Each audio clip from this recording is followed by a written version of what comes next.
శ్రీ సీతారాముల కళ్యాణమే.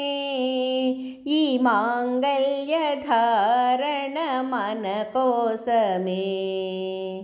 కళ్యాణ వైభోగమే శ్రీ సీతారాముల కళ్యాణమే. ఈ మాంగళ్య ధారణ మన కోసమే.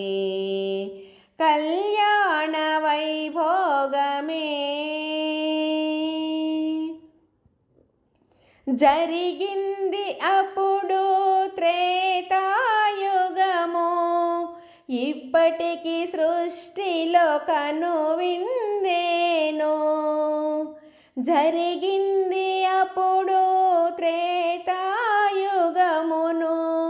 ఇప్పటికి సృష్టి